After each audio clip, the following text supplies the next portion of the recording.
안녕하십니까. 오늘은 일어나 걸어라는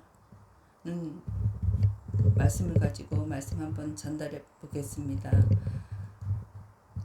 환자들을 일으켜서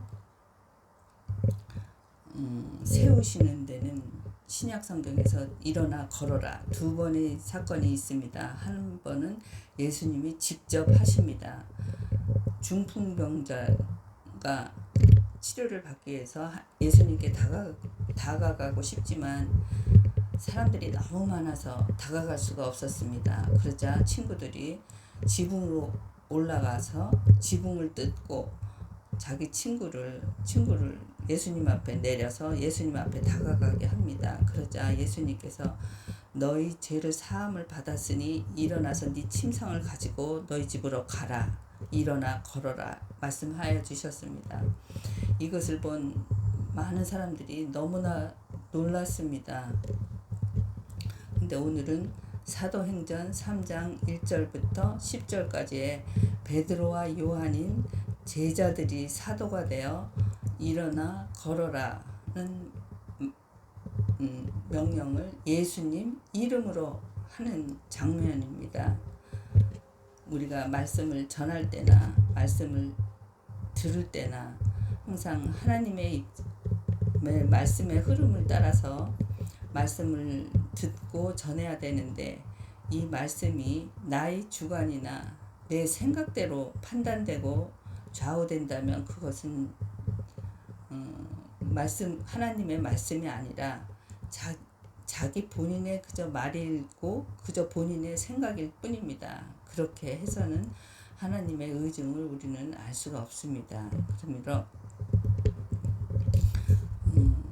그러지 말아야 한다라는 예문을 들을 때 이 예문이 참 좋은 것 같습니다. 이 예문은 기적 같은 40년간의 안진뱅이가 벌떡 일어나서 일어나는 이 기적 같은 사건을 말씀을 보여주셨는데 이 사건을 보고 도리어 기분이 가라앉고 용기를 좀 깎아먹는 그렇게 생각하는 사람도 있습니다.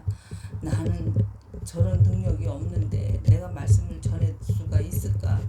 여러 가지로 그렇게 자기에 대한 용기를 좀 낮추는 사람도 있고 듣는 사람 입장에서는 뭐 기적 같은 일인데 나하고는 상관이 없는 일인 같이 생각이 되면서 뭐 좀 불쌍한 사람 도우라는 얘기인가 또 그렇게 받아들이시는 분도 있으시더라고요. 그러면 그것은 도덕적 얘기지 하나님 말씀의 전파와는 전혀 상관이 없는 그런 말씀이 전달이 되는 것입니다. 이제 하나님이 그런 답은 하나님이 바라는 답이 아닌 스스로 내린 결론으로 이미 마음속에 예수님은 나 세상에서 편할 때 아니 내가 필요하실 때 나에게 계셔주시면 되는 우상화된 예수님을 많이 내 안에 있으신 것입니다. 오늘 전할 말씀을 나에 비추어서 예수님을 좀 더 알게 되는 기회가 되기를 바랍니다. 오늘 말씀 사도행전 3장 1절부터 10절까지 본문을 한번 읽어보겠습니다. 1절 제9시 기도 시간에 베드로와 요한이 성전에 올라갈새. 제9시라는 것은 유대 사람들은 하루에 3번 성전에 올라가서 기도 시간을 갖습니다. 그런데 지금 9시라는 것은 오후 3시에 성전에 올라가서 기도를 드리러 가는 중입니다. 2절 나면서 못 걷게 된 이를 사람들이 메고 오니 이는 성전에 들어가는 사람들에게 구걸하기 위하여 날마다 미문이라는 성전 문에 두는 자라. 나면서 못 걷게 된 이 사람은 단순히 그냥 걷지만 못하는 것이 아니라 나면서부터 못 걸었다니 그 인생이 완전히 그냥 주저앉은 안진뱅이 인생으로 도저히 치료 불가능함을 나타내주는 나면서부터 못 걷게 된 이라는 표현으로 다 설명이 되고 있습니다. 그런데 이 사람이 어디에 앉아 있냐면 미문이라는 성전문의 앞에 앉아 있습니다. 성전에는 모두 8개의 문이 있는데 그 중에서 가장 아름다운 문이 미문이라 합니다. 미문을 영어로는 Beautiful Gate라고 하는데 원래의 이름은 골든 게이트였다 합니다. 왜냐하면 금으로 완전히 덮어 씌웠다 합니다. 그러니 금으로 덮어 씌운 그 화려한 문짝 밑에 40년 동안에 앉은뱅이로 앉아서 구걸을 하는 사람이 있는 것입니다. 한 폭의 그림으로 한번 상상을 해 보십시오. 어떤 황금도 이 앉은뱅이를 40년 동안 일으키지 못했습니다. 3절 그가 베드로와 요한이 성전에 들어가려 함을 보고 구걸하거늘. 여기서 보고라는 말은 그냥 구걸하는 사람이 지나가는 사람들을 보면서 누가 줄래나 두리번거리면서 별 목적이 없이 쳐다보는 것입니다. 베드로와 요한도 그 지나가는 사람 중에 한 사람들이었습니다. 그래서 성전에 들어가려 함을 보고 구걸을 하거늘. 4절 베드로가 요한과 더불어 주목하여 이르되 우리를 보라 하니. 여기서 보다라는 것은 제대로 보라는 것입니다. 목적을 가지고 목표를 가지고 똑바로 보라는 뜻입니다. 삶이 진정으로 구원받기 위해서는 이러한 주님을 향한 눈이 필요합니다. 5절 그가 그들에게서 무엇을 얻을까 하여 바라보거늘. 이제는 목표를 정해서 똑바로 쳐다보면서 간절함이 생겼습니다. 진정으로 내가 오늘 하나님을 만나고 가기 위해서는 주님을 바라보는 이 눈빛이 우리 안에 회복되어야 합니다. 멍하니 바라보던 앉은뱅이 구걸하는 사람은 목표를 가지고 베드로와 요한을 보다 보니 아주 간절하게 그들을 봅니다. 한 푼 줍쇼.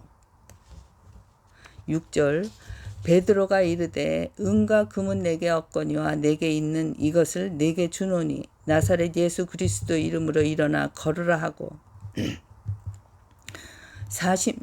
사도행전 4장에 보면은 이 앉은뱅이가 40여 년간이라는 말이 나옵니다. 그래서 40여 년 동안에 지긋지긋한 이 육체의 질병을 정리해낼 수 있는 것은 오로지 예수님의 이름의 힘입니다. 모든 지나간 삶을 털어버리고 완전히 나를 새롭게 태어나게 해줄 수 있는 것은 오로지 예수님의 이름의 능력뿐입니다. 7절 오른손을 잡아 일으키니 발과 발목이 곧 힘을 얻고. 성경에서 오른쪽이다 왼쪽이다 하는 것은 상당한 의미가 많습니다. 오른손이라는 것은 나의 모든 힘을 기울인다라는 뜻입니다. 우리는 예수님 손을 붙잡을 때 예수님은 나의 오른손을 붙잡아 주십니다. 예수님의 왼손으로 나의 오른손을 붙잡으시는 겁니다. 그리하여서 예수님의 오른손은 나를 위해서 많은 일을 하시는 것입니다. 붙잡힌 오른손은 예수님을 잡고만 가면 되고 내가 하는 것은 겨우 왼손으로 저으며 같이 따라가는 것입니다. 그렇기 때문에 오른손을 잡았다라는 말씀은 예수님이 일을 하신다는 말씀입니다. 8절 뛰어 서서 걸으며 그들과 함께 성전으로 들어가면서 걷기도 하고 뛰기도 하며 하나님을 찬송하였습니다. 얼마나 사람들이 놀랬겠습니까? 그 40년 동안 쥐지구리에 앉아있던 사람이 갑자기 일어나서 뛴다니. 9절 모든 백성이 그 걷는 것과 하나님을 찬송함을 보고 그가 본래 성전 미문에 앉아 구걸하던 사람임을 알고는 그의 일어난 일이 인하여 심하게 놀랐다 여기며 놀라니라. 오늘의 말씀 1절부터 10절까지 자세히 한번 보았습니다. 이 본문은 그 유명한 평생 성전 미문에서 구걸만 하며 살아갔던 인생이 예수님의 이름의 능력으로 일어나게 되는 놀라운 은혜의 말씀입니다. 이것은 믿는 사람들에게 그대로 일어날 수 있는 성령의 강력한 힘입니다. 그런데 오늘날 우리들은 불신자는 말할 것도 없거니와 예수를 믿는 사람들도 예수님의 이름의 능력에 대해서 가물가물합니다. 그저 기도를 하게 되면 맨 마지막에 붙이는 후렴기 정도로 생각을 하고 있는 사람 경우도 많이 보았습니다. 얼마나 가볍게 생각을 하면 내가 필요한 것을 시컨 강구한 다음에 예수님 이름으로 기도합니다라는 말을 빼먹고 그냥 아멘 해버린 것입니다. 그러고 나서 돌아서서 깜짝 놀라면서 아이고 그거 까먹었네. 제가 또 그랬습니다. 부끄럽습니다. 성문 앞 구걸하는 사람, 이 사람이 곧 우리라 저라 생각이 들기도 합니다. 우리는 자신이 지금 무엇을 구해야 하는지도 잘 모르고 육체의 필요만을 위해서 구하고 있습니다. 그런데 이 육체의 필요보다 더 중요한 정신적, 영적 필요가 채워진다면 육신의 필요는 저절로 채워지는 것이라 생각이 됩니다. 오늘 이 말씀의 주인공으로 초점을 누구에게 두냐에 따라서 전혀 다른 결론에 이르기도 하고 놀라운 은혜 말씀으로 오히려 말씀으로 되기도 하지만 용기를 잃어버리는 그런 말씀이 되기도 합니다. 베드로나 요한은 예수님 이름으로 평생 못 걷는 자를 이렇게 세웠는데 저는 절대 할 수 없는 일이라 아주 확신까지 갖는 마음에 더욱더 좀 위축이 되는 것 같습니다. 그런데 그랬거든요. 근데 오늘 아침에 이 말씀을 전하려 묵상을 하면서 준비를 하고 있는데 이상하게 이 문장을 오늘 아침 묵상을 하는데 내가 할 수 없는 일이 아니지 않을까라는 생각이 계속 올라오는 겁니다. 할 수 있지 않을까?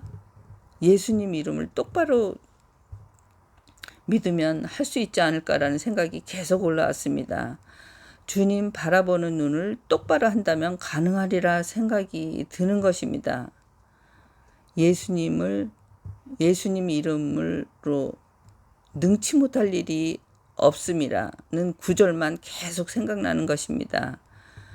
이 부분 여러분들도 같이 기도하였으면 합니다. 같이 해봅니다.